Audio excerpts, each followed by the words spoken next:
Este es un video que forma parte de la serie Los retos actuales de la historia y habla sobre la historia cultural.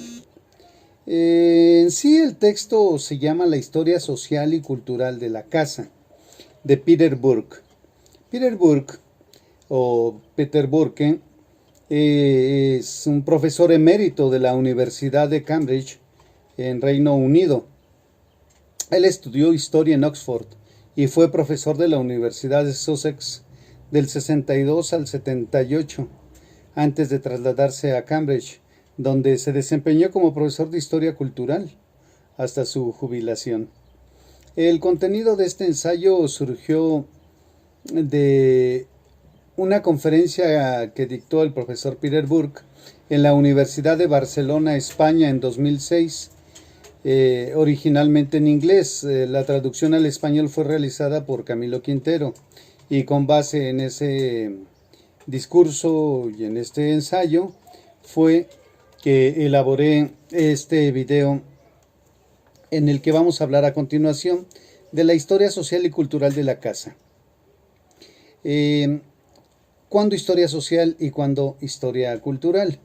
Peter Burke se aproxima al tema de las casas y los hogares desde el punto de vista de un historiador, pero más exactamente desde dos puntos de vista, desde la historia social y la historia cultural, aunque sí hace la distinción entre el enfoque social, que se preocupa especialmente por las maneras en que los edificios fueron usados, y la perspectiva cultural, que asume las casas como símbolos.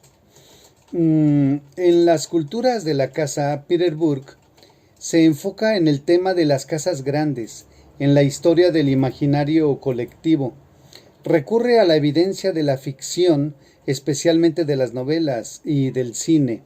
Recurre a novelas de los siglos XIX y XX y a algunas películas que se han hecho a partir de ellas, pues algunas casas son más que un escenario para el relato.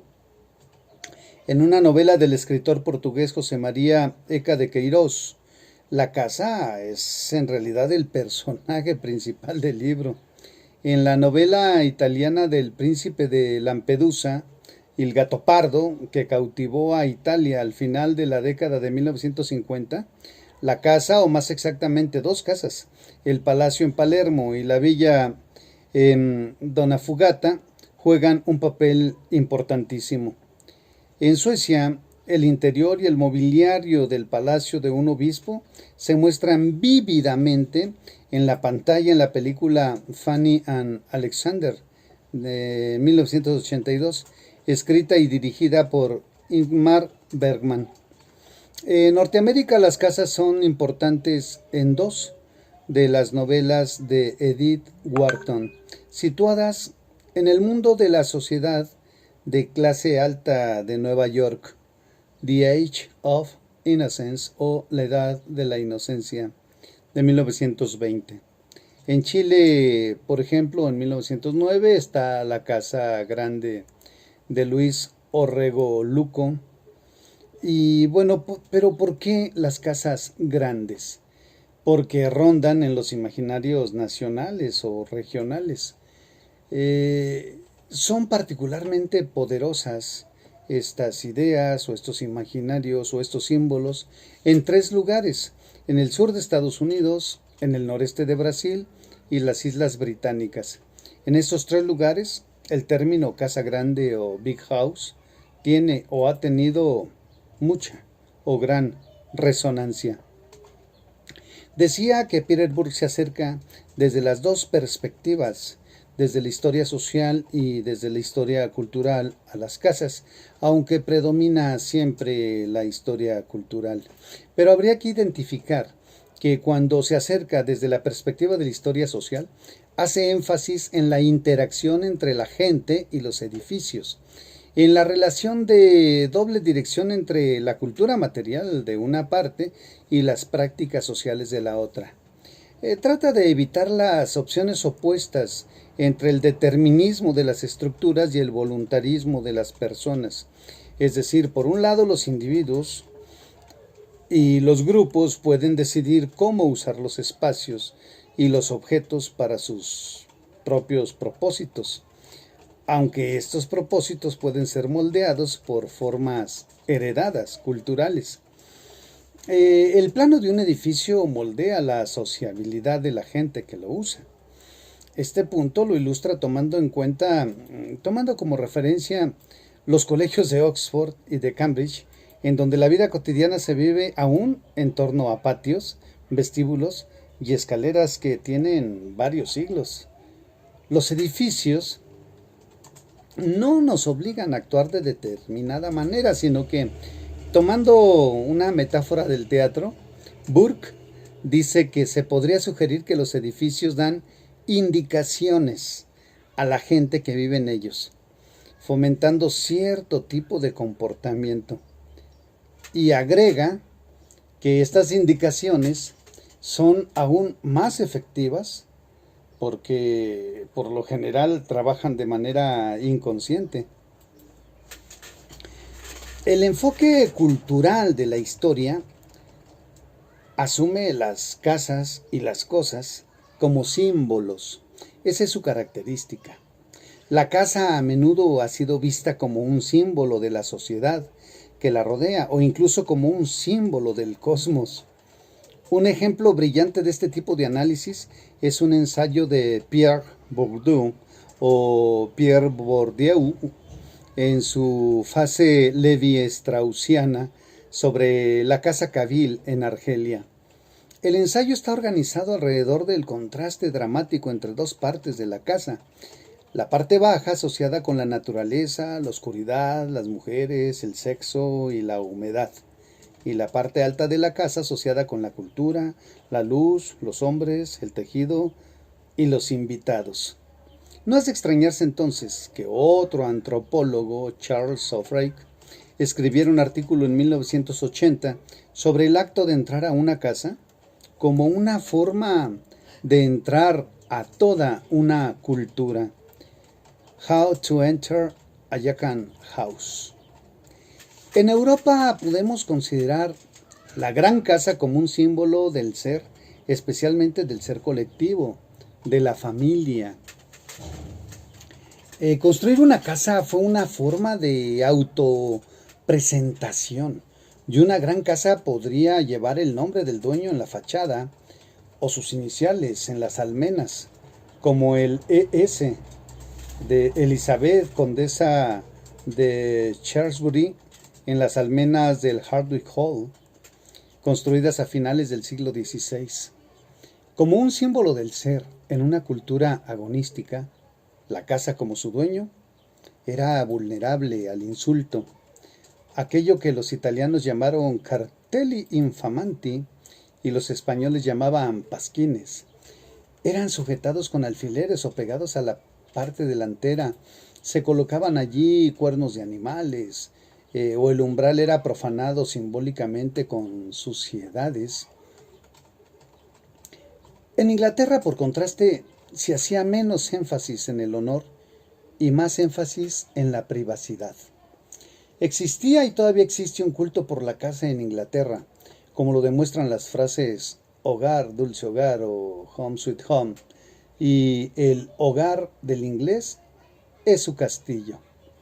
Hasta el día de hoy los franceses, en cambio, gastan mucho en comida y menos en sus casas o apartamentos.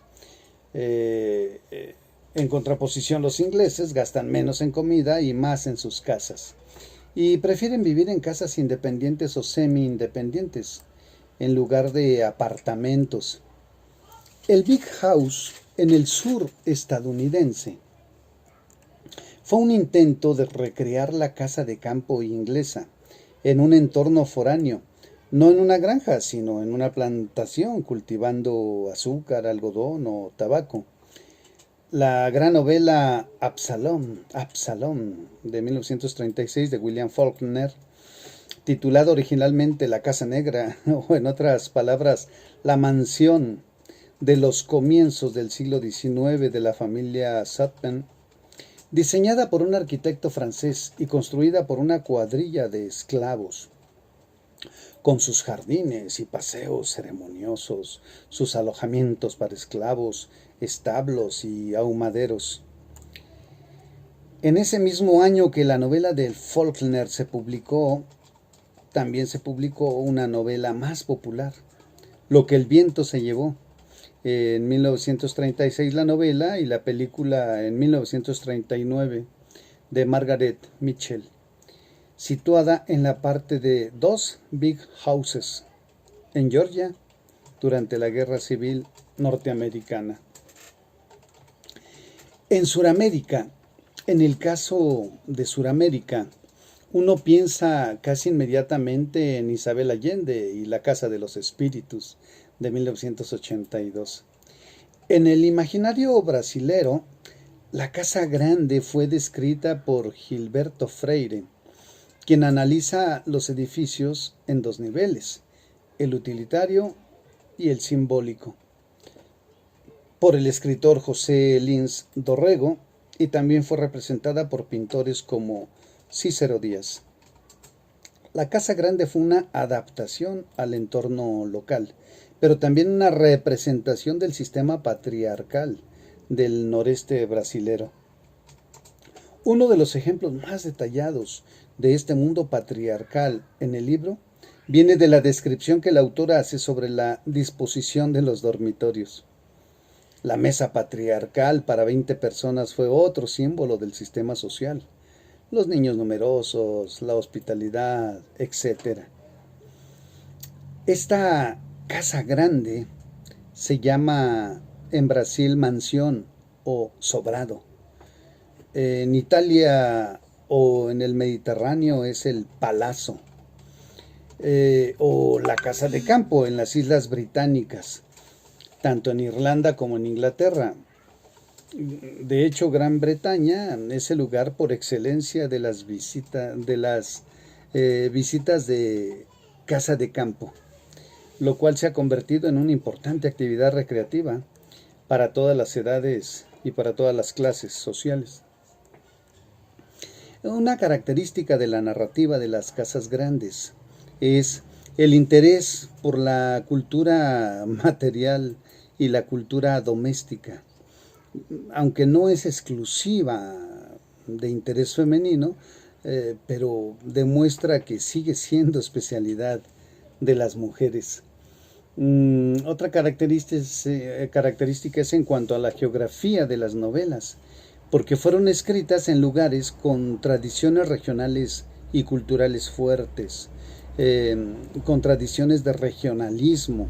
Son el sur de los Estados Unidos, el norte de Brasil, las Islas Británicas, y una tercera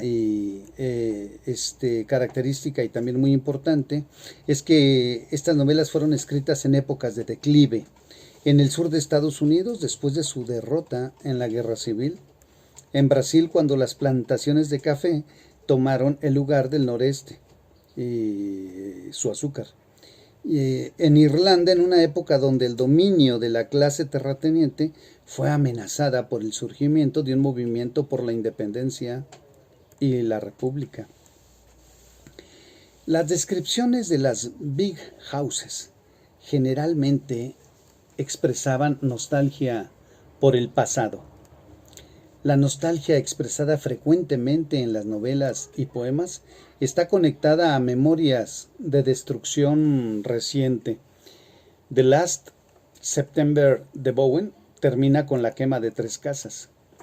Las casas son un símbolo de las familias que viven en ellas, y su quema o ejecución simboliza el fin de su ascendencia y un rechazo de la sociedad patriarcal.